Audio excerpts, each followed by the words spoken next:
Tennessee football officially enters a week 2 of fall camp this week. So on this Monday morning, let it be the eve of week 2 for Tennessee's football fall camp. And I felt it was as good a time as any to have additional bold claims. This time I compiled a top 3 list of players to watch for in the 2025 season. And if at any point you disagree with what I'm saying, certainly leave it in the comments. Tell me who you would replace any of my top 3 players with and why. And, as Tennessee's, less than a month away from the start of the Tennessee football season, I think these 3 players could have the greatest impact for Tennessee's overall success in 2025. But let's get into it. I'm Paige Dauer. This is the sports page on Full Disclosure. As we get through spring practice, we start week 2 of fall camp, you start to get a really good idea of who those breakout players will be and why. You compare them to how they look in their position groups, how they're handling drills, what's their, hand and foot technique looking like, what's their speed. And there, at some point, there's a handful of players that really start to get your attention. And maybe I probably could have done another top 11 list because getting it down to 3 was quite the challenge, and maybe done another top 11, but make it pending breakout seasons. But I thought 11 would be a top 3 would be a nice challenge. And when I was creating this list and what I wanted the criteria to be, I came across 3 requirements that I think really perfectly fit these 3 players that I'm looking to. 1, why are they bound for a breakout season? What does their impact mean for the overall production of their side of the ball or of the overall success of the team? And 3, what kind of teammate or leader are they? And that third one, it might be a little puzzling or confusing, what does that have to do with on-field production? I'd argue it's everything. So when we look at it through that lens, the first player that I think is bound for a breakout season is one Edwin Spillman. I am very high on this linebacker. He was on my top 11 list. He's now on my top 3 list. I think he could have the greatest impact and the greatest breakout season across the board for Tennessee. When we look to why I think he's bound for a breakout season, it could just go to one. Let's just start with his demeanor, right? You go back to spring ball and he's talking about how hungry he is, how much the game has slowed down, how he attacks every single detail, and his mindset is to attack every opportunity that he has.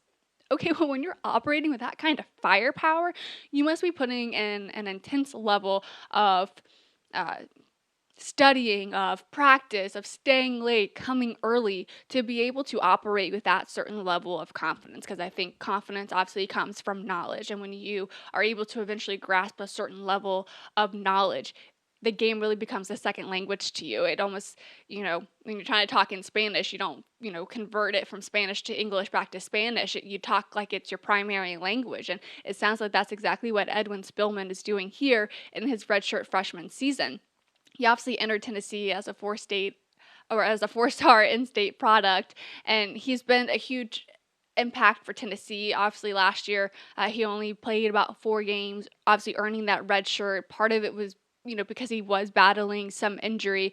But even though he only played a handful of games, he probably was involved in the most important game for Tennessee when it comes to how good are we. And of course, that goes to the college football playoff game, round 1 against Ohio State. Of course, no needing for a reminder, but the eventual national champion. And regardless of how ugly that game was for Tennessee, there's no better way to really see where you are in your development and your talent and your skill set than going up against some of the best in the country. And Spillman was only in there for about 25 or so snaps, got a couple of tackles, but for him it was okay, this is where I'm at in my journey, and this is maybe how far I have to go. And for Edwin Spillman, and it kind of got a chuckle out of the defensive coordinator, Tim Banks, when I told him that this is kind of how Spillman was talking. I told him, he thinks his pass rush and his blitzing technique is going to be really special this fall. He obviously has a certain level of confidence and understanding maybe that aspect, and why I got a chuckle out of Tim Banks is because I think it tells you okay, he has this certain confidence, he has a certain eagerness to get out onto the field, and that's exactly what you want out of not only that position group, but out of somebody you expect to be a huge contributor in 25. Yeah. All those backers want to pressure and blitz, so I'm not surprised he said that. It's a lot of them saying the same thing. But, yeah, they'll get their opportunities. We're a pressure team, and, we want athletic linebackers that can win one-on-ones. And, he's definitely worked his tail off during spring. Yeah, he also mentioned ahead of the 25 season that the game really has slowed down a lot for him. And that's huge when you consider, number two, what his production and impact will do for the overall success of his unit and of the defense and maybe even broader of the picture. Bold claims, because that's what we do here before the season really gets going. I think Tennessee's defense will go as far as that linebacker core will take them. Similar to last year when they really had, I think it was like that 4-3 defense a lot. I think Tennessee really will probably trot out three linebackers more times than not this season. And I think it's because when you look at that core group of linebackers, you have Arion Carter, you have Jeremiah T. Lander, and you have Edwin Spillman, who are continuing to elevate the floor of that position group. That will be the probably most important position on the field for Tennessee's defense in 2025. And because of that, I think you want Edwin Spillman to have a breakout season, because I think they'll put a lot of responsibility on that group to truly be that second line of defense for Tennessee. And I think when you look at his overall success that I think he'll have, I think that'll be huge for the success of that linebacker room. And when I asked, I think it was William Inge, the linebackers coach, I said, what's going to set Edwin Spillman apart in 2025? What will make him special?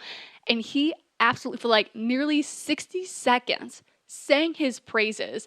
And it all started with the best ringing endorsement you could ask for. He's the combination of both Arion with his speed and physicality and T-Lander with his ability to run through a wall. Like if you had a brick wall up, he's like the Incredible Hulk. Okay, side note, William Inge is also known for having these like crazy nicknames and sayings and phrases, and each year it's funny to kind of learn something new, especially with the nicknames that he had for Jeremiah T. Lander a season ago. But it was in that 60-second response that I obviously cut a little shorter. He compared him to like one ingredient that you would put in dough for bread. He's going to continue to keep on rising. He's like yeast. Every day he gets better, he gets taller, he gets bigger. Everything that you want out of a player, he is it's a blessing to have him on our football team. When I tell you the absolute look of like shock and bewilderment and confusion from Spillman when I told him that your coach describes you like yeast, he had like no idea what I was saying. He wasn't registering for him what I was talking about. But regardless if he understands the joke that his coach described him as yeast, as elevating himself every day, he rises each and every day. He kind of corroborated that when he mentioned how much he does look at each day as a new opportunity to get better, that he hones in on a new detail probably every single day. And it's in that laser focus that he is just like yeast. Every day is an opportunity to get better. So I just go out there with a mentality to get 1% better. Just even if it's a little minute detail in my technique, just get better at something. Number three, what kind of teammate leader is he? I think he's a great one, especially in that room. And there's no question that learning from Arion Carter and Jeremiah T. Lander last season left a lasting impact on him heading into his second season with Tennessee. He certainly has turned into a leader in that room. He's turned into a great teammate in that room. And it's all because he understands and appreciates what it's like to have an older guy take you under their wing. Arion Carter did that a lot for Edwin Spillman a season ago, especially as AC was battling through injury. He was, sidelined during practice, and he was really able to take and pull Spillman to the side and maybe tell him what he was doing right, explain what he was doing wrong, what he can do better on the next rep. And that obviously led him to, having a really productive season. That even a year ago, the same type of talk is what we heard in regards to Spillman a season ago. And now that he's done with that redshirt season, you really expect him to like splash onto the page this season. And when we talked earlier about Spillman and maybe even that linebacker room elevating the floor for the defense and for that position group, it's absolutely because of the intensity that he operates day to day. He is someone who is literally biting the heels off of those guys when it comes to his performance, his actions, his leadership, and his trust level. Number two for the player that I have on my top three list, and that gets to one, Deshaun Bishop. He also, too, is a local product here from Carnes High School. I think he is destined for a breakout season because of, one, the way that he has absolutely changed his body from a season ago. When I'm watching spring practice, when I'm watching fall camp, from the drills and the small sample size that I have, I think he's far and away the quickest, the most savvy when it comes to the fundamentals of hand and footwork. Doesn't matter what drill they're doing, like his his head is down when it needs to be. He has great pad level. He has great quickness in his feet when they're doing certain drills as well, and getting involved in that pass pro as well. Obviously, an area where he needed to show improvement a season ago as he was, sitting behind the SEC Player of the Year and Dylan Sampson. He's shown great strides in his ability to handle pass pro and to be a bit stronger and not, let these defensive guys just absolutely kind of pancake him a little bit. And it's because of what he's been able to do with the opportunity he had a season ago that despite even being behind Dylan Sampson, he was, and being injured through 3 or so games, I think a season ago. Yeah, he missed 3 games last season with injury. He was still second on the team in rushing yards. He had 455 on 74 carries and a trio of touchdowns.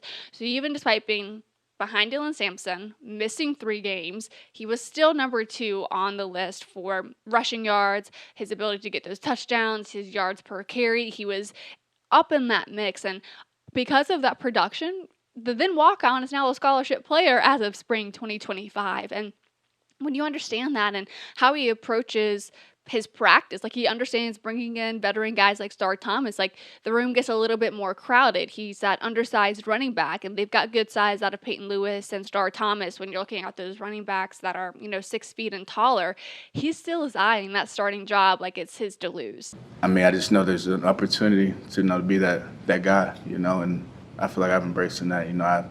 I feel like I've worked to deserve that spot. Number 2, what does their impact do for the production of the offense for the team? I think Josh Heupel, for some reason, is misunderstood, gets a bad rep when you consider what his offense is. A lot of people say, oh, it's air raid. It goes through these deep passes. They want those explosive plays, 20-plus yards down the field. But the whole time, the bread and butter has been the run game. That was especially true a season ago, as there was a little bit of disconnect between the then starting quarterback and then those then wide receivers. Much have left either for the draft or have entered the transfer portal. But even in those seasons where maybe you had Hendon Hooker, establishing the run game has always been the staple for Tennessee. And when you look to this season, when they lose their SEC Player of the Year, they don't have a ton of veteran players. They're bringing in a new guy to hurry up and try to get a good grasp of the system. Having somebody like Deshaun Bishop who can build on what they did a season ago would be vital for Tennessee to establish the run game, to have success on the ground, to be able to move the chains the way that they did a season ago. And I absolutely think if Deshaun Bishop can be that person that can get through that first point of contact, I think it's pad level +2 is how Darrell Sims, the running backs coach, would describe it. Maybe you have some advantage being that smaller running back. Maybe the disadvantage is you're not taller, so you don't have maybe as much strength in your legs to kind of burst through those would-be tackles. But for Deshaun Bishop to contribute in a meaningful way that he did last year, he is certainly operating with a chip on his shoulder, and I think part of that will allow him to continue to have an even more successful season this year, that even though he is now a scholarship player, he still operates kind of like that underdog, like he's still disrespected. So when you have somebody that goes to practice, enters these games like he still has the world to prove, that can make for a pretty dangerous player. Embrace every moment. It's just like it's walking in the classroom, walking in on the football field, like just embrace that moment because I know how quickly it can be taken away from me. And then number 3, what kind of teammate, what kind of leader is he?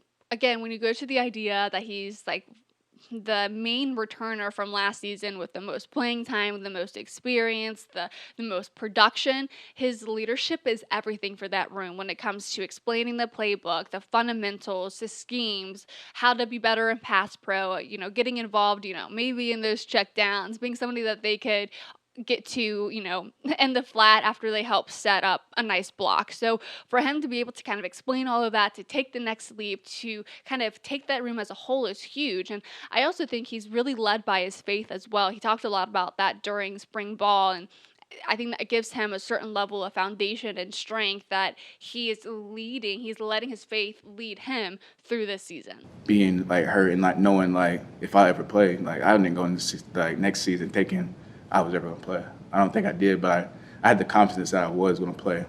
But you just never know, So I just kept working, and it paid off for me. Okay, to my third and last player, and I think this is the one that maybe will create some conversation. And I don't think that this player is getting enough hype, or he's not being talked about as much as other people in his position group. But I really think Braylon Staley, the Tennessee wide receiver, is really primed for a breakout season this season. When we looked at what he did a season ago, of course, not getting a ton of playing time, and a lot of the recruiting sites, he's, a top 100 player coming out of high school. He too was also a 4-star coming out of high school, and he was absolutely frustrated that he didn't get more playing time a season ago. He felt, especially coming out of high school where you were the number one guy, your team goes through your production, and then you come to Tennessee and you're not really used. You see a couple of games, you play early in non-conference games, you're not really involved in these SEC games, but you were in the college football playoff game. Obviously, part of that too is it was an ugly game for Tennessee. So, put them out there, put your future out there, and see what they can do. And while he was happy that he was able to get, a couple of snaps out there, he was still more than frustrated that he wasn't able to play a season ago.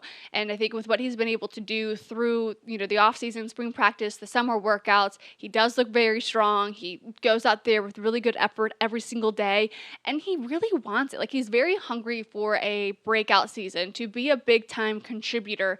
And you can see that in how much he takes the game seriously. He tells us that he's always in Kelsey Pope's office, and it's with that level of dedication of desperately wanting to make sure that he's focusing in on every detail, that he's improving every aspect of his game.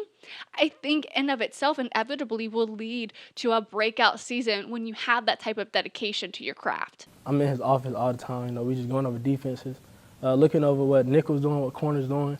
Just being in his offense, you got to be able to play fast. And so I think that's really what improved in my game. I'm able to play fast now and just read defenses out on the run. Number 2, what does their impact mean for the production of that position group before the team? For Braylon Staley to be a productive member of the wide receiver unit, filling in, Squirrel White's spot in the slot is vital. Tennessee does not return much talent at all in the wide receiver room. In fact, Chris Brazzell is the only returning starter for Tennessee in that room, and he's been sidelined for much of fall camp, battling some type of injury. He's, not really going out on the field. He's always on the sideline during, the indoor warm-ups, doing individual work. And now there are reports that Mike Matthews is battling a little bit with injury as well. So his production is huge. The fact that he's been able to stay healthy, that he's able to get these first, second, third team reps, because who knows what's going on in the quarterback competition, which we did have an evaluation on that a couple of days ago. So certainly give that a watch and go through that film study with me.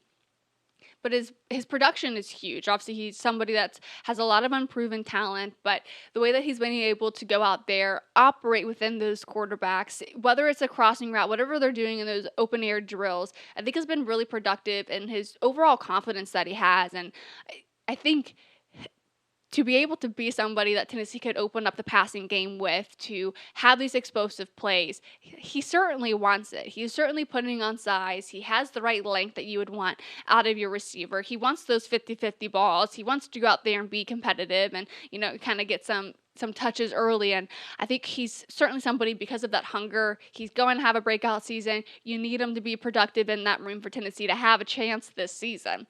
Then you get to point number 3. What kind of teammate is he? What kind of leader is he? Well, I think it goes to that very first point. He certainly, I think, is somebody who's leading by example. They probably still look to Chris Brazzell to be that vocal leader, but even teamed up with Mike Matthews, they really are trying to be the veterans of that room. Again, he's the one that's staying late with Kelsey Pope, picking his brain about where he could get better, where was he, lacking in practice that day, and all of the film study that he's doing. Not every leader leads by, words or by, their vocal presentation. A lot of them oftentimes lead by example.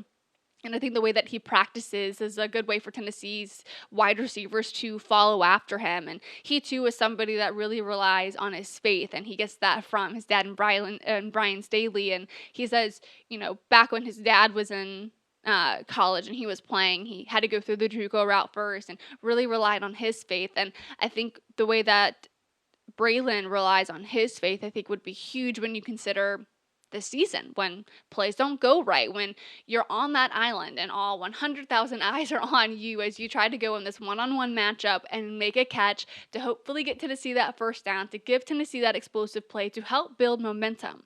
And when it doesn't go right, are you able to flush it, have short-term memory, and allow the quarterback to go to you on the very next snap? I approach practice with a great mindset, great energy. I'm trying to get the young guys up too as well, and I'm really becoming a leader in that receiver room.